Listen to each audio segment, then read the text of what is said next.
Hi hello ನಮಸ್ಕಾರ ಸ್ನೇಹಿತರೆ. ತಾಂಡು ಮತ್ತು ಕಾಮತ್ ಭೇಟಿ ಆಗ್ತದೆ, ಆದೇಶ್ವರ್ ಕಾಮತ್ ಭೇಟಿ ಆಗ್ತದೆ. ಆ ಕಡೆ ಭಾಗ್ಯ ಸವಾಲುಗಳು ಏನಾಯಿತು ಅನ್ನೋದನ್ನು ತಿಳ್ಕೋಬೇಕು ಅಂದರೆ ಈ ಒಂದು ವಿಡಿಯೋವನ್ನು ಪೂರ್ತಿಯಾಗಿ ನೋಡಿ. ಇಲ್ಲಿ ತಾಂಡು ಪ್ರೆಸೆಂಟೇಷನನ್ನು ಸಬ್ಮಿಟ್ ಮಾಡ್ತಿದ್ದಾರೆ, ಬಟ್ ಅಲ್ಲಿರೋರು ಯಾರಿಗೂ ಕೂಡ ತಾಂಡು ಪ್ರೆಸೆಂಟೇಷನ್ ಇಷ್ಟ ಆಗ್ತಿಲ್ಲ. ಬಿಕಾಸ್ ಹೈ ಬಜೆಟ್ ಆಗುತ್ತೆ. ನಿಜವಾಗ್ಲೂ ಲಾಸ್ ಆದ್ರಂತೂ ನೆಲ ಕಚ್ಚಬೇಕಾಗುತ್ತೆ, ಪ್ರಾಫಿಟ್ ಆದ್ರಂತೂ ತುಂಬಾ ಹೈಗೆ ಹೋಗ್ತೀವಿ ಅನ್ನೋದು ತುಂಬ ಚೆನ್ನಾಗಿ ಗೊತ್ತದೆ. ಬಟ್ ಆದರೂ ಕೂಡ ರಿಸ್ಕ್ ತಗೊಳ್ಳೋದು ಬೇಡ ಅಂತ ಹೇಳಿ ತಾಂಡು ಪ್ರಾಜೆಕ್ಟನ್ನು ರಿಜೆಕ್ಟ್ ಮಾಡ್ತಿದ್ರೆ ಆದೇಶ್ವರ್ ಬಂದಿದೆ. ಏನಿದು ಇಂಥ ಒಳ್ಳೆ ಪ್ರಾಜೆಕ್ಟನ್ನು ರಿಜೆಕ್ಟ್ ಮಾಡ್ತಿದ್ದ, ನಿಮಗೆ ನಾನು ಇನ್ವೆಸ್ಟ್ ಮಾಡ್ತೀನಿ, ನಿಮ್ದಂತೂ ಅದ್ಭುತ ಪ್ರಾಜೆಕ್ಟ್ ಸಕ್ಕದಾಗಿದೆ, ನಿಜವಾಗ್ಲೂ ಟ್ಯಾಲೆಂಟ್ ಇರೋರು ಮಾತ್ರ ಇಂಥ ಪ್ರಾಜೆಕ್ಟನ್ನು ಮಾಡೋಕ್ಕೆ ಸಾಧ್ಯ ಅಂತ ಹೇಳಿ ಕಾಂಪಿಟೇಷನಲ್ಲಿ ತಗೋಬೇಕಿತ್ತು. ನಾನು ಹಾಗೆ ಅಂದ್ಕೊಂಡ್ರೆ ನೀವೆಲ್ಲ ಸೈಲೆಂಟಾಗಿ ಕೂತಿದ್ರಲ್ಲ ಅಂತ ಕೇಳ್ತಾರೆ ಆದೇಶ್ವರ್ ಉಳಿದಂಥ ಇನ್ವೆಸ್ಟರ್ಸ್ನ. ಅದು ರಿಸ್ಕ್ ಅಲ್ವಾ, ಲಾಸ್ ಆದರೆ ಅಂದಾಗ ಲಾಭ ಆದರೆ ಏನು ಮಾಡ್ತೀರಾ ಅಂತ ಹೇಳಿ ನಾನು ಇದನ್ನು ತಗೋತಾ ಇದ್ದೀನಿ ಅಂತ ಕೈ ಜೋಡಿಸ್ತಾರೆ, ಹೆಸರನ್ನು ಕೂಡ ಕೇಳ್ಕೋತಾರೆ. ಬಟ್ ಗೊತ್ತಾಗೋದಿಲ್ಲ ಆದೇಶ್ವರ್ಗೆ ತಾಂಡವ ಭಾಗ್ಯ ಅವರ ಗಂಡ ಅಂತಕ್ಕಂಥದ್ದು. ಆ ಕಡೆ ಭಾಗ್ಯಗೆ ಸವಾಲುಗಳ ಸವಾಲು. ಈ ಥರ ನಡುವೆ ಮೀನಾಕ್ಷಿಗೆ ಕಾಲ್ ಬರುತ್ತೆ. ಸುನಂದ್ ಅವ್ರು ಕಾಲ್ ಮಾಡಿದ್ದ, ನಾವು ಒಪ್ಕೊಂಡಿದ್ದೀವಿ, ನಾಳೆನೇ ಪೂಜೆ ಇಟ್ಕೊಳ್ಳೋಣ, ತುಲಾಭಾರದ ಕಾರ್ಯಕ್ರಮ ನಾವು ವ್ಯವಸ್ಥೆ ಮಾಡ್ಕೋತೀವಿ ಅಂತಾರೆ.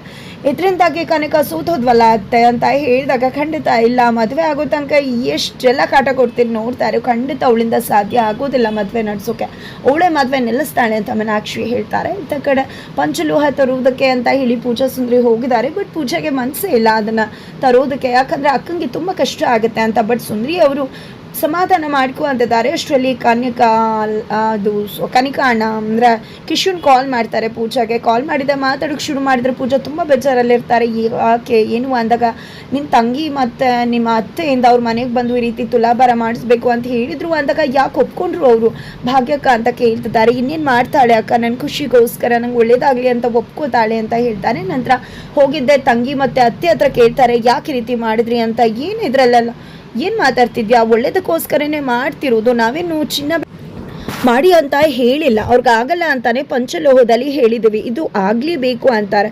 ಈ ಕಡೆ ಕಿಶನ್ಗೆ ಏನು ಮಾಡಬೇಕು ಅಂತ ಗೊತ್ತಾಗೋದಿಲ್ಲ.